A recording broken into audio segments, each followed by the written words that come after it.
Square stock, also called Block now, just announced their Q4 earnings. And after the earnings, the stock is up 1.44%. And before the earnings, it was also up around 1.6%. In the past year, it's down 16.4%. But if you look further than that, the stock was $1.275 and it has gone down basically 80% from their highs. So has Block finally turned the corner? Let's have a look at the earnings and see if it's worth a buy. From an earnings per share perspective, this company is expected to grow pretty high in the coming quarters. But when we look at the revenue estimates, it's only expected to grow in the low double digits. So that's still pretty good growth, especially in this recessionary type environment. But let's see if they are able to meet those expectations of the analysts.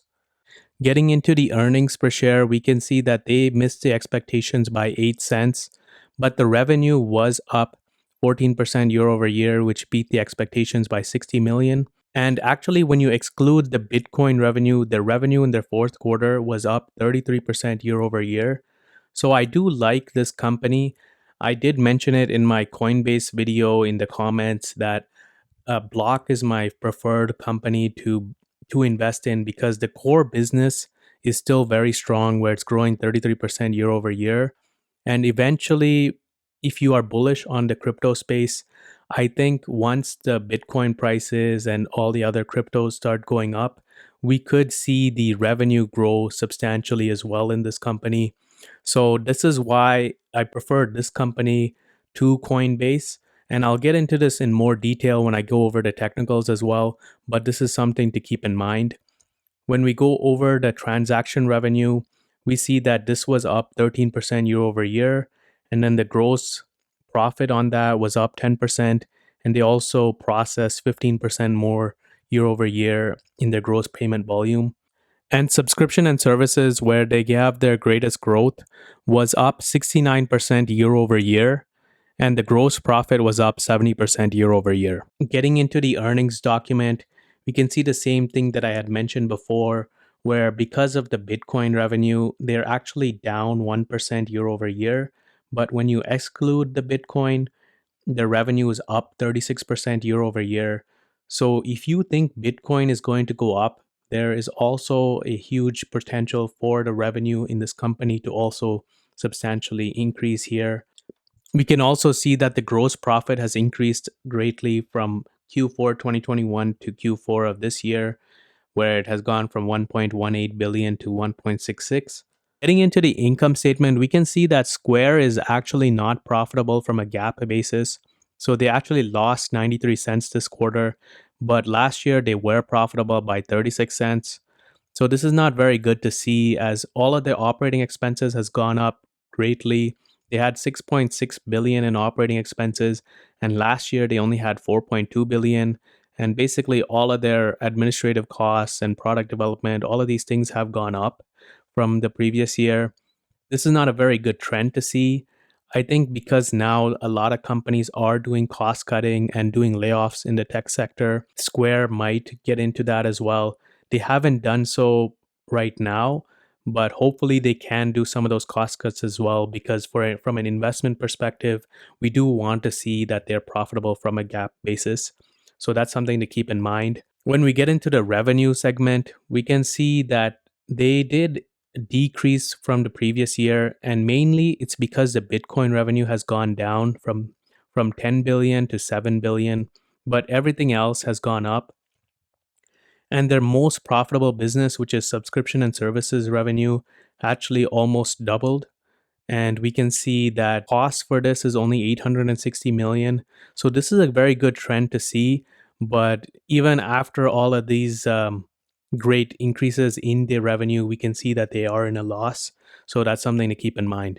Looking at the balance sheet, there's not too much to worry here at all. They have 31 billion in assets, and the liabilities is only 14 billion. So it is one of the cleaner balance sheets that you will see on the stock market.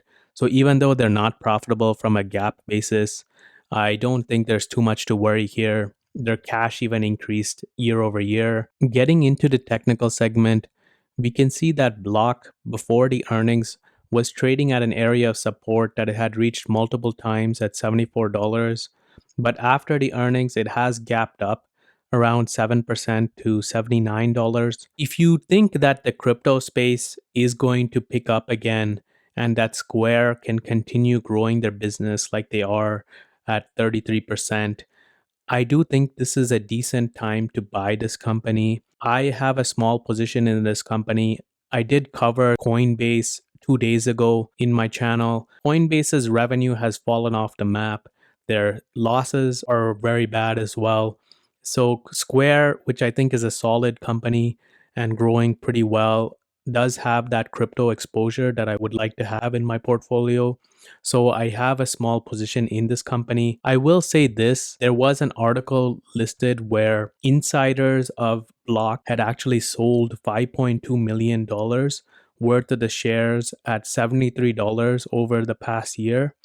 So even insiders are selling the stock at a price which is even lower than what it's trading at right now. I do like to look at insider activity because it helps me decide when to buy a company and when to sell. We can see that from this article, insiders hadn't bought in any stock in the past 12 months, but they had sold $5.2 million worth of stock.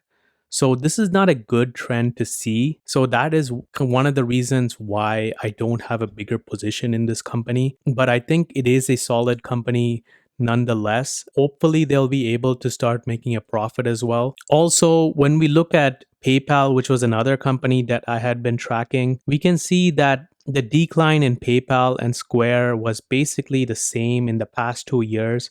They've been trading very similarly. They had both gone down around 71%. And I think when you compare those two companies, I still like Square better. Even though the valuation is a little bit more rich on Square, it's growing a lot bigger in their top line growth, which is something that I like to see in the tech companies that I invest in. So that's basically it for my analysis on the stock. If you like the video and subscribe for more videos in the future. Thank you.